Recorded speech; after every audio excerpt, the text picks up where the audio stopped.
मैं यूहन्ना 5 की तरफ जाने से रोक नहीं सकती। 6 महीने से इसी व्यक्ति के ऊपर संदेश का मौका नहीं मिला है और अब मैं रुकूंगी नहीं। बाइबल की ये एक रोचक कहानी है। कम से कम एक क्षेत्र में नकारात्मक होते हैं लोग। यूहन्ना 5 देखते हैं। इस कहानी का कुछ सारांश बताने के बाद मैं उन वचनों की तरफ जाना चाहूंगी जिस पर हमें गौर करना है।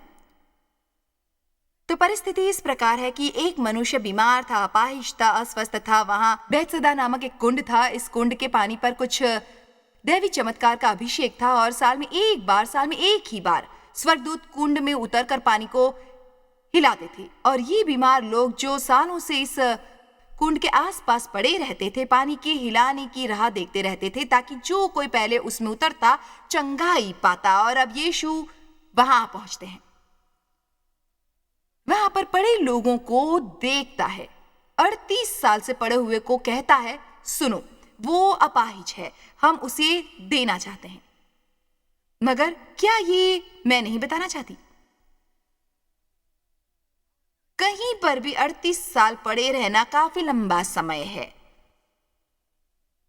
यीशु उसके पास जाकर पूछता है, तुम कितने समय से यहां पर हो?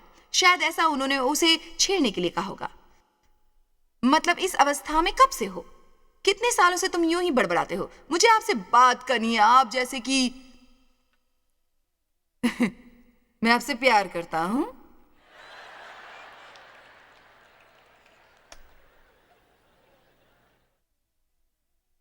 मैं आपसे प्यार करता हूं, आपकी मदद करना चाहता हूं और मुझे इन सब से जाना है। परमेश्वर ने जो मुझसे कहा मैंने आपको बताया। आप खुश नहीं क्योंकि आप स्वार्थी हैं। चलिए, उन्होंने उसे ऐसे ही छोड़ा था, साथ में कोई नहीं था। ठीक है, वो स्वार्थी भी है, मैं उनसे नहीं बोल रहा हूं, मैं आपसे बात कर रहा हूं। हर बार परमेश्वर हमसे सख्त होता है, हमें उसे दूसरों की गलतियां बतानी होती हैं। और मैं परमेश्वर के सामने खड़े होकर दूसरों की जिंदगी का लेखा जोखा नहीं बोलती हूं, मैं सिर्फ मेरे जीवन की बात करती हूं। यही एक चीज हमें सीखनी है जो योग्य बनाती है। दूसरों के बारे में मत सोचिए, अपने बारे में बात कीजिए। यदि आप दूसरे किसी योग्य कार्य करने वालों को जानते नहीं है, फिर भी आप योग्य करते हैं, तो उसने उससे पूछा, कब से तुम इस परिस्थिति में हो? तो वो जानता था क्योंकि वो सब कुछ जानता है। मगर उस आदमी को चमकाने के लिए 38 साल फिर उसने उससे पूछा, क्या तू चंगा नहीं होना चाहता? हाँ, बिल्कुल चाहता हूं। क्या सवाल है? आयत 6 यूं कहना, यूहन्ना 5:6।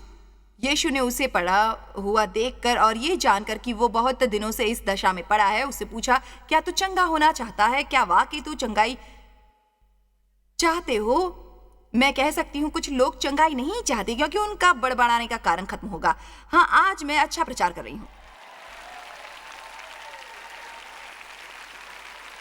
वो कोई सोच रहा होगा, हाँ जी बहन जॉयस मैन,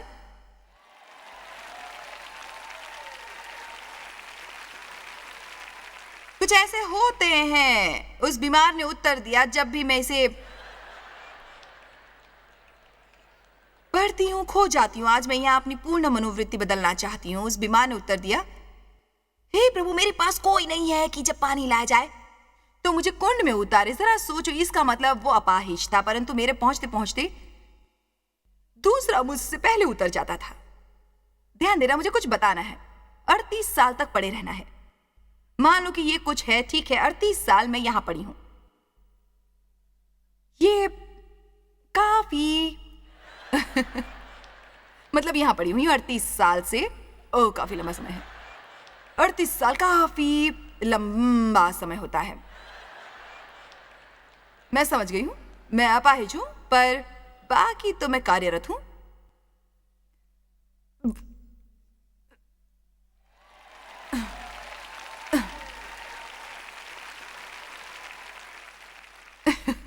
निश्चय ही 38 सालों में यदि थोड़ा सा साहस और दृढ़ता होती, इन 38 सालों में मैं सोचती हूँ सफलता सफलता। अ, अ,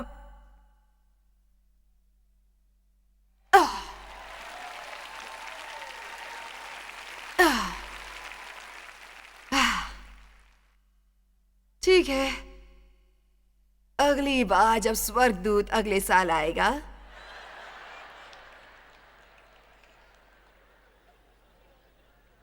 मैं प्रवेश करूंगा,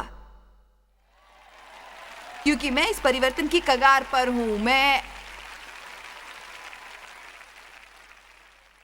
आमीन। संदेश सुनाने के लिए मुझे कोशिश करनी है, यह सुविधाजनक है। कुछ हफ्ते पहले मैंने लोगों से कहा था कि मेरी पीठ में दर्द रहता है। पता है मैं क्या सोच रही थी? मैं ऐसा सोच रही थी कि मैं ऐसे ही संदेश दिया करूंगी।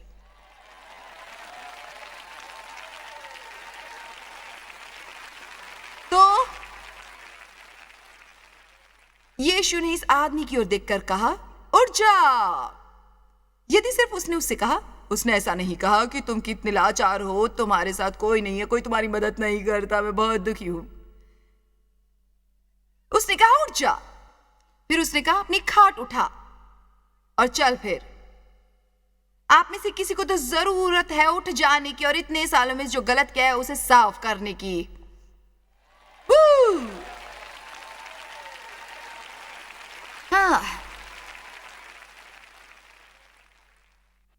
हाँ, किसी भी कीमत पर यदि जो कुछ मैं समझाना चाहती हूं उसके लिए मुझे जमीन पर रेंगना भी पड़े तो ठीक है। आपको मन में यह भावना नहीं रखनी है कि कोई दूसरा मेरे लिए कुछ करेगा, कि कोई दूसरा मेरे लिए इसे करेगा, आपको करना है। तो जैसा कि आपने सुना, बौद्धिक जीवनवास टालने का एक मार्ग है नकारात्मक होना खत्म करो और जिम्मेदारी लेना शुरू करो। यदि जेसन की मनोवृत्ति थी जब वो बैटलफील्ड ऑफ द माइंड किताब लेकर उन परिवार तक पहुंच गया जो निराशा में थे, इन साक्षी की तरफ ध्यान देना और फिर हम वापस लौटते हैं कुछ देर में ही आपसे बात करेंगे।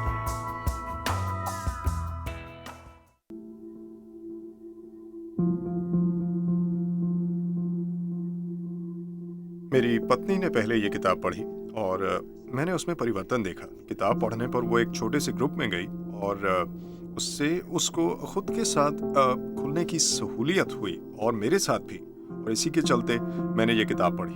मेरी एक आदत सी है खुद के विचारों में ज़्यादा ही खो जाने की। यदि मैं एक पल के लिए रुक कर सोच लूँ कि मैं क्या सोच रहा था और समझ लूँ कि इससे मेरी प्रगति हो सकती है या फिर अधोगति, ये मुझे उज्जवल भविष्य की ओर ले जाएगा या फिर भूतकाल के अंधकार में।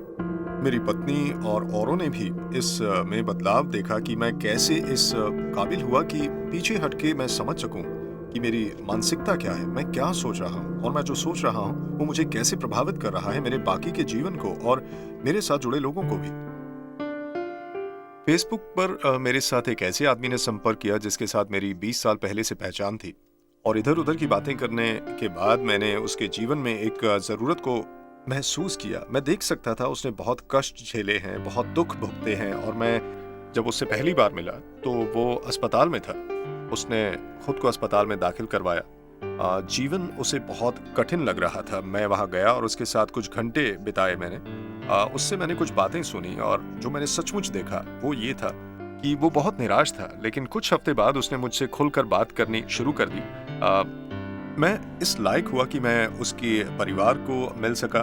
मैंने उनको कोई ऐसी चीज़ देने के बारे में सोचा जो वो अपने पास रख सकते थे, ऐसा कुछ जो उनके जीवन को बेहतर बनाता, ऐसा कुछ जो उन्हें आशा देता, ऐसा कुछ जो उनके परिवार को ये भरोसा दिलाता कि हमें ऐसे जीवन में रहने की ज़रूरत नहीं है। मैंने बैटलफील्ड ऑफ द माइंड किताब ली अध्ययन गाइड के साथ, और उनके बच्चों के लिए battlefield of the mind for kids भी ले ली, और उनको उनकी किताब देने के कुछ समय बाद जब मैं उनसे मिलने गया तो उनका छोटा बेटा जो 10 साल का है अपने कमरे से आया और वो battlefield of the mind for kids के 3रे अध्याय पर पहुंचा था। उसने कहा, डैडी ये किताब तो बहुत बढ़िया है। और एक बात जो मुझे बहुत ही ज्यादा प्रभावित करती है, किसी को भी, चाहे वो किसी भी उम्र का क्यों ना हो, वो है पीछे जाकर उस बारे में सोचना जो आप सोच रहे हैं। छोटे बच्चे से लेके बुजुर्गों तक सभी हमेशा सोचते रहते हैं। हमारे दिल में हमेशा कुछ चलता है, चाहे वो बीता कल हो या फिर आने वाला कल हो या फिर आज ही क्यों ना हो। एक महान व्यवहारिक साधन है बैटलफील्ड ऑफ द माइंड नामी किताब। ये वो चीज है जो उनकी मदद करेगी अपने जीवन की सच्चाई देखने में, और साथ ही मेरी तरह ही उनको आशा मिलेगी ये देखने की कि हमें ऐसे ही रहने की जरूरत नहीं है, हमें सुजाड़ में रहने की जरूरत नहीं है, हमें इस निराशाजनक हालात में रहने की जरूरत नहीं है। मैं सब सुधार सकता हूँ, मैं अपनी सोच को बदल सकता हूं, और याद रखिए छोटे से लेके बड़े तक। बौद्धिक जीवनवास क्रमांक 3। हम बहुत प्रगति कर रहे हैं। मुझे ये मनोवृत्ति अच्छी नहीं लगती कि सारी चीजें सहज बना लो, यदि चीजें कठिन है तो लेने में असुविधा होगी। ये बहुत ही शोचनीय, खेदजनक और करुणामय है। मैं नहीं कर सकता, मैं कुछ नहीं कर सकता, ये बहुत कठिन है, मैं नहीं कर सकता, बहुत भारी है। मुझे पता है मुझे क्षमा करना है, मगर ये कठिन है। मुझे पता है मैं ये कर्ज मुक्त नहीं कर पाऊंगा, लेकिन करना है। मैं क्या करूं, कुछ समझ में नहीं आता।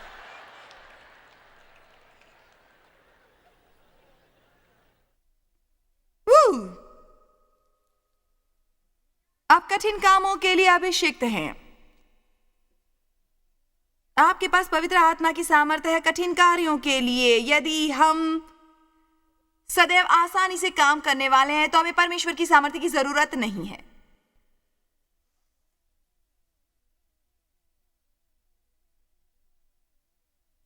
ये बहुत कठिन है। ये सबसे बड़ा बहाना हम हमेशा इस्तेमाल करते हैं। हम इस पर सोचते भी नहीं हैं कि कितनी बार हम इसे इस्तेमाल करते हैं। नहीं, ये बहुत ही कठिन है और हमें लगता है कि कठिन होने से हम टूट गए हैं, मगर पीछा ऐसे नहीं छूटता। इसका मतलब है और अच्छी कोशिश करनी है। यदि थोड़ा सा कुछ कठिन होता भी है तो परमेश्वर के साथ और गहराई से जाना चाहिए। उस वक्त ऐसी सोच नहीं होनी चाहिए कि जीवन में खुश होने की कोई उम्मीद ही नहीं रही है, बिल्कुल भी नहीं। हाँ, तुम कर सकते हो। यदि तुमने अपने मन में ठान लिया है तो आप कर सकते हो।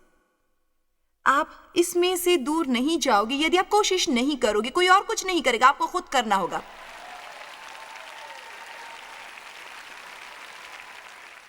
देखो, एक चीज मुझे हमेशा खुश करती है, जब आप पूर्णतः नीचे आ जाते हैं और जब आप पाते हैं उसी में। जरा गौर से सुनिए, यह हर एक की अपनी जिम्मेदारी है। अगर वे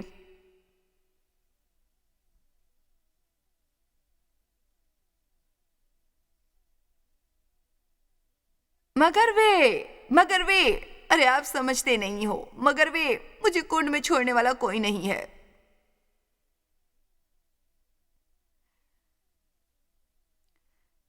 मैं अंग्रेजी में मुश्किल से पास हुई और मैं 40 भाषाओं में 2/3 संसार को संदेश सुनाती हूं। और ये इसलिए नहीं कि मैं बहुत होशियार या बुद्धिमान हूं, मगर इसलिए कि मैं आत्मा में बलवान हूं। ये इसलिए कि मैंने यूं ही नहीं छोड़ दिया। और जब आप यूं ही नहीं छोड़ते हो तो वो अद्भुत होता है। शैतान चाहता है कि आप हताश हो जाएं, निराश हो जाएं और कहें कि ये कठिन है, बहुत ज्यादा कठिन है, कठिन है, कठिन है, कठिन है।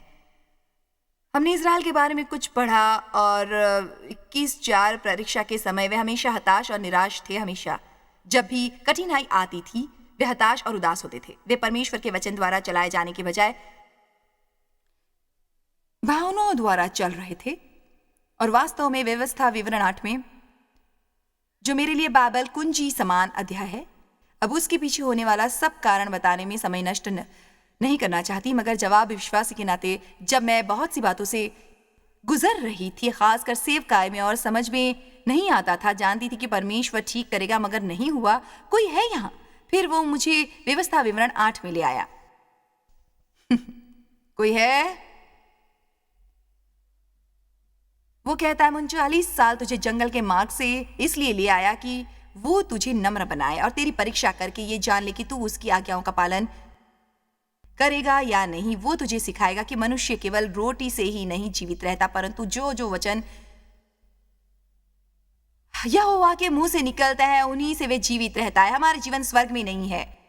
हम जिस प्रकार की परिस्थिति और जीवन चाहते हैं वो मसीह में है, उसके जानने में है। वो इज़राइल के बारे में हम बहुत ही कुछ सीख सकते हैं। यदि हम देखें व्यवस्था विवरण 30:11-14, हम यही देखेंगे। ये जो आज्ञा है मैं आज तुझे सुनाता हूं, वो ना तो कठिन है ना तो मुश्किल है।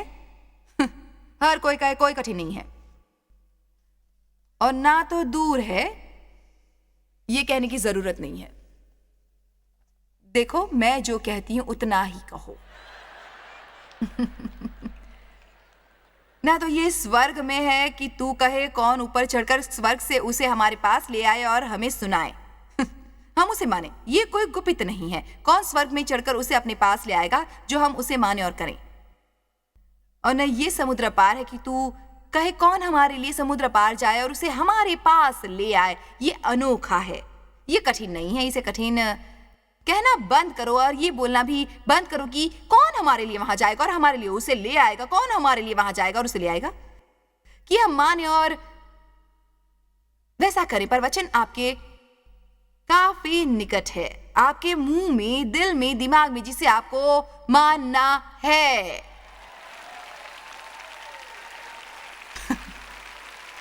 जीवन में आपकी जरूरत को पूरी करने के लिए कौन आपको योग्य बनाता है? वचन को समझना, वचन बोलना, खासकर जब परिस्थिति विकट हो। ना तो हमें क्या लगता है इसे कहना। लोगों के साथ बातचीत करने का उचित समय होता है और उससे चर्चा करने का एक छोटा सा छेद होता है जिससे हमारे दिल की बातें बाहर आती हैं। हमें ऐसा नहीं करना है बार बार और बार बार और बार बार और बार बार और बार बार और बार बार बार बार बार बार बार बार बार बार बार बार बार बार। निर्गमन 13:17। जब फिरौन ने लोगों को जाने आज्ञा दे दी, यद्यपि पलिश्तियों के देश में होकर जो मार्ग जाता है वो छोटा था, तो भी परमेश्वर उस मार्ग से नहीं ले गया।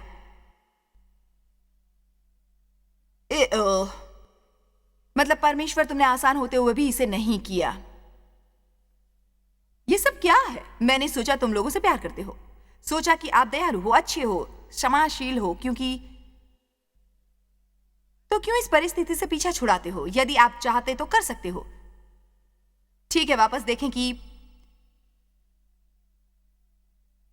परमेश्वर उन्हें आसान रास्ते से नहीं ले गया। परमेश्वर ने ये सोचकर कि कहीं ऐसा न हो कि जब ये लोग कढ़ाई देखेंगे तब पछताकर मिस्र को लौट जाएंगे। जब वे मिस्र आए थे तो ये अधोरेखित था कि परमेश्वर उन्हें वचन दत्त देश में ले जाना चाहता था, मगर वो देश खाली नहीं था। इसलिए शब्द है अधिकार करना। जब बाइबल देश के अधिकार के बारे में कहती है, इस अधिकार करने का मतलब है मौजूदा लोगों को निष्कासित करना। इसका मतलब उन्हें किसी महिमामय बादलों पर बैठकर लहराते हुए उस देश में जाकर शांति से बसना नहीं था। मौजूदा लोगों के साथ लड़ाई करके उन्हें निष्कासित करना था। परमेश्वर का कहना उसके लिए तुम तैयार नहीं हो। देखिए, कभी कभी किसी चीज को हासिल करने के लिए हमें शैतान से खूब लड़ाई करके ही उसे प्राप्त करना पड़ता है। हमें चीज तो चाहिए, मगर पहले शैतान के साथ झगड़ा करना होता है। कई लोग शैतान को तो भगाना चाहते, मगर रसोई में रखे गंदे बर्तन कुछ नहीं कर सकते। सेवकाई के प्रति सोचना बंद कीजिए और साफ सफाई की तरफ ध्यान दीजिए।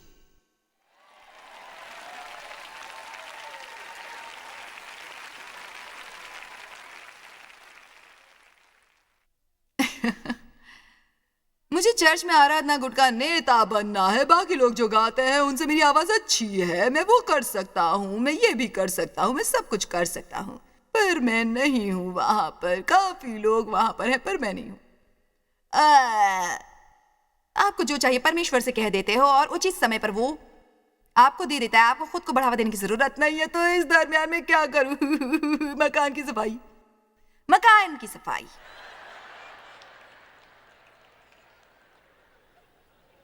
अपने बच्चों से प्यार करो, वचन का अध्ययन करो, पड़ोसियों से अच्छा व्यवहार रखो।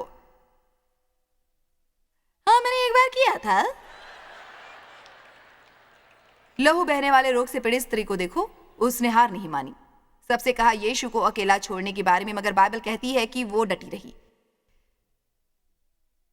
भीड़ में डटी रही। मरकुस 4, यीशु चेलों के साथ नाव पर चढ़ गया। उसने कहा, आओ हम पार चलें। वो नाव में जरा शांत जगह जाकर झपकी ले रहा था, तभी झंझावात और आंधी तूफान चालू हुआ। यीशु, क्या आप हमसे प्यार नहीं करते? यीशु, क्या आप हमसे प्यार नहीं करते? तुम कैसे सोच सकते हो? तुम्हें चिंता नहीं है? हम इससे पार कैसे जा सकते हैं? और मुझे इसके बाद के वचन अच्छे लगते हैं जो कहते हैं वो झील के उस पार पहुंच गए। आप जानते हैं, यदि यीशु ने कहा है कि हम झील के उस पार जाएंगे तो उस पार हम हो जाएंगे, मगर यात्रा कैसे करनी है ये पूरी तरह से आप पे निर्भर है।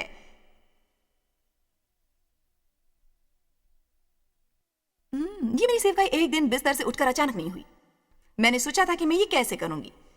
परमेश्वर मेरे से बात करने के बाद वाकई मैंने सोचा था, तुम पूरी दुनिया भर में जाने वाली हो और परमेश्वर का वचन सिखाने के लिए बहुत बड़ी सेवकाई के द्वारा। ओह वाह यीशु, चलो चलते हैं।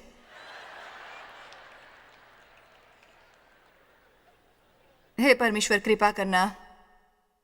मुझे याद है मैंने एक दिन प्रार्थना की थी, मुझे अभी भी याद है। तब मैंने कहा था, ओ परमेश्वर कृपा करें, कृपा करें। इसे करने हेतु परमेश्वर का बुलावा आया। तब मैं इतनी जवान नहीं थी, मैं तो बस अपनी 30 में थी और 42 की होने तक मैंने इस सेवकाई की शुरुआत भी नहीं की थी। इसलिए आप ये मत कहिएगा कि मैं बहुत बूढ़ी हूं, मुझे ये बिल्कुल भी पसंद नहीं। और मुझे ये नहीं कहना कि तुम्हारे बहुत बच्चे हैं, जो कि 4 ही हैं। देखिए, मैं आपसे कहना चाहूंगी कि मैंने जब ये सेवकाई शुरू की थी, मेरी एक छोटी सी बच्ची थी जो आज CEO है और वो सारे टीवी प्रोग्राम का काम संभालती है। आज मेरे पास जो कुछ भी है वो मुझे एक रात में नहीं मिला है। मुझे इसके लिए परिश्रम करना पड़ा है, पूरी दुनिया भर में घूमना पड़ा है, बड़ी मेहनत करनी पड़ी है। इसलिए अगर आप ये सोचते हैं कि कोई काम जिसे आप शुरू करते हैं वो तुरंत ही हो जाएगा, तो ऐसा बिल्कुल भी नहीं होगा। आपको परमेश्वर से प्रार्थना करनी होगी अपने उस काम में सामर्थ्य पाने की, तभी आप वो कर पाएंगे। अपने विचारों को बदलें। कभी ये ना सोचें कि मैं ये नहीं कर सकता, जबकि आप वो कर सकते हैं अगर आप प्रार्थना करें, सामर्थ्य हासिल करें। हमें जरूरत है चुस्त रहने की, हमें जरूरत है मालूम होने की कि हमें क्या करना है। वो जानने के बाद हमें अभिषेक है कठिन कार्यों के लिए, कारण जीवन में सभी काम आसानी से नहीं होते, तो वो हम कर सकते हैं। ऐसी मनोवृत्ति धारण करने की कि सामर्थ्य देने वाला मसीह के द्वारा मैं सभी काम कर सकता हूँ। आज हम आपको कुछ अद्भुत शिक्षा प्रदान करने वाले हैं, जो कि मेरी बहुत ही प्यारी शिक्षा है। परमेश्वर आपको आशीष दे। मैं आपसे प्यार करता हूँ।